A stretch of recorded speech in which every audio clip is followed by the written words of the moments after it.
हामी कहाँ आइयो थिएर कहाँ हामी कहाँ गएको मान्छे कहाँ आइयो हामी एयरपोर्ट आएको यहाँ के अरे लुम्बिनी पस्छ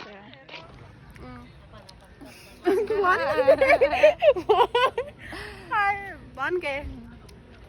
हामी यहाँ प्लेन कुर्न आएको नङ त नहेर्नु ल प्लेन ऊ त्यहाँ छ ऊ त्यो सानो छ हामी चाहिँ यहाँ कुर्न आएको हामी 12 बजे आएको मान्छे 2:30 भइसक्यो तर आएन यो प्लेन आएन नेपालको प्लेन झ्याउ लाग्ने रहेछ अरू केही कुदा कुदा अल्छी मात्रै लाग्यो भोक लाग्यो मलाई तर के भन्ने कसैलाई केही घरपरि मामा मामा पुलिस अङ्कल आएर नि के मामा के मामा उत्पत्ति लाग्ने त होइन मामा आएर पनि केही हुने होइन खै प्लेन कथेर हिँड्यो उता काठमाडौँबाट हिँड्दैन भाइ के गर्ने हो के गर्ने भाइ झ्याउला हाम्रो डान्स पनि छुट्यो घर गएर गाली खाने होला होइन हाम्रो चिनी रोटी छुट्यो फिनी रोटी खान पाइन्थ्यो यस्तो रोटी सोटी चिया बनाइदिन्थ्यो चिया खान्थ्यो भनेर सोध्थ्यो त्यही पनि खैन आयो उस यहीँ बस्नुहुन्छ फेरि हजुरआमा क्या छपिआको जानुहुन्छ आमा बुवा जानुहुन्छ कि बस्नुहुन्छ अनि यो क्वेसन त यहाँ सोध्ने हामी चाहिँ यहाँ के अरे पकोडा खान आएको छौँ अनि म फुल्किएर आएँ फुल्किने मोमो अब फेरि ल पोलोम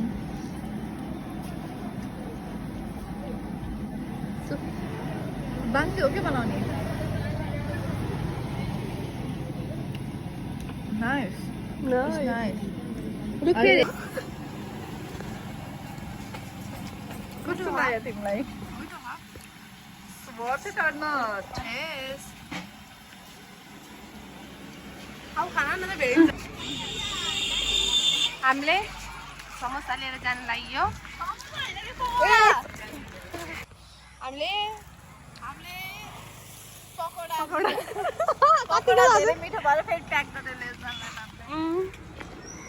एयरपोर्टमा छिर्नलाई फेरि आउँदै हुनुहुन्छ दिदी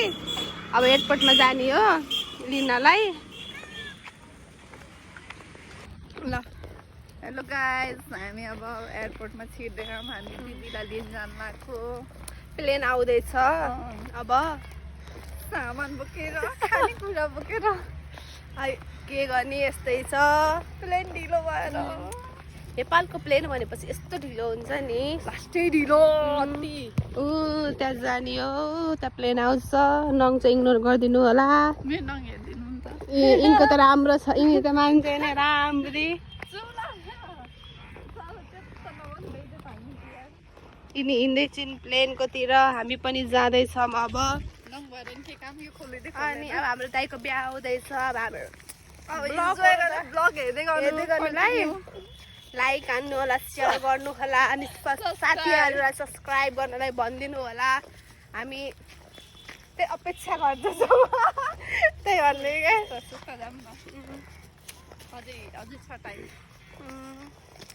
अब हेरौँ अब हामी लाग्यौँ अब आउँछ कति मिनट छ दीक्षा टाइम बनेको के कति भयो 3:10 भइसक्यो अब आउँदै हुन्छ ऊ यो फोटोमा देख्नु भयो नि नानी त्यही नानी आउँछन् क्या अब हामीसँग ब्लग बनाउने छ to be continue by plane कुर्न आएको अर्को लट हसम हामी खाएको खाइछौँ जिन्दगी खाएकै खाइ हुँदैन त्यतिकै टाइम पास कस्तो खान्छु नि मोमोको त देखेन अब छेउछाउ उसको पकडाको मात्रै देख्यो तर हामीले खाएको खाइखाउँ अनि चिकन त भन्दा त मजा भइसक्यो चिकन चबाउँदा यो दुखिसक्यो जलाइन बन्छ भनेर चबाइकी के अरे जलाइन नि भनेन कि यो लाइन भन्नु यो लाइन बल्ल लगभग 2 घन्टा 3 घन्टा भयो 12 लगभग 3 घन्टा पछि बल्ल यो प्लेन जाँदैछ भनेपछि अर्को प्लेन कताबाट आउने हो अर्को प्लेन 4 घन्टा पछि बल्ल आउँदैछ प्लेन 4 बजे आउँदैछ गाह्रो छ मान्छेलाई कुर्न पर्ने ब्याकग्राउन्डको साउन्ड चाहिँ अलि यसले गर्दा बिग्रेको मान्छेको त बोली त राम्रो थियो त्यही भन्दै गयो ल गयो गयो भाइ बाई बाई यता हावा यहाँसम्म आएर त्यहाँको म उडेर काठमाडौँ पुग्छु त हावाले गर्मीको बेला फाइदा पकोडा पनि यहाँ सेलाइसक्यो के उस भयो पकोडा पनि सेलाइसक्यो क्या यहाँ मान्छे यति दादा यति गल्ली खानेले चस्सै मात्रै छ मन तातो के मन तातो मन तातो जीवन तातो भइसक्यो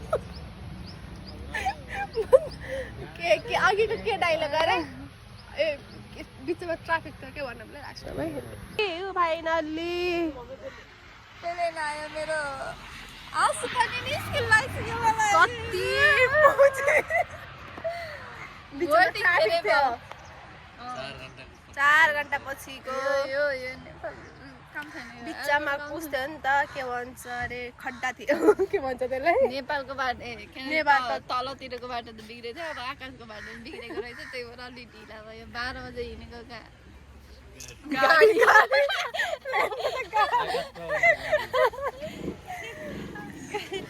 गाडी नै प्लेन अब गाडी आफ्नो लागि त गाडी नै हो के गर्ने किन चढ्न पाइए हैन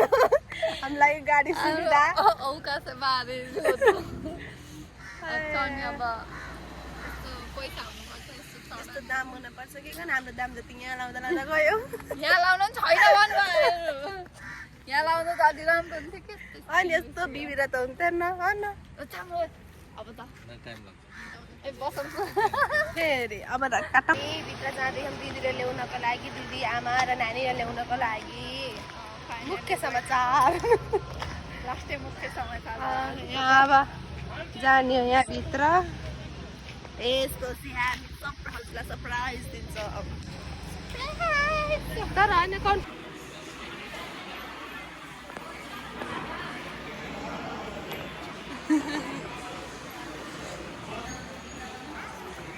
फाइनल्ली यिनलाई हेर्न आएको हामी सुतिन् त्यही पनि सुतेर कामै लागेन ल हामी सानोमा लाग्यो फाइनली जसलाई वेट गरेको थियौँ लङ टाइमबाट यो पुच्चीलाई हो अब हामी चाहिँ जाने लिएर अनि यो आमालाई पनि कस्तो लाग्यो तपाईँलाई आज यति ढिलो आउँदाखेरि एकदम राम्रो लाग्यो अलि ढिलो भएर अलि हतार भयो तपाईँलाई कस्तो लाग्यो यति ढिलो आउँदा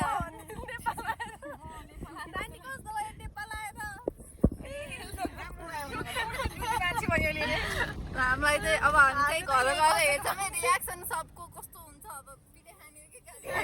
के खाइने त हो ल खाऊँ अब खाँदै खाँदै भनौँ ल बाई बाई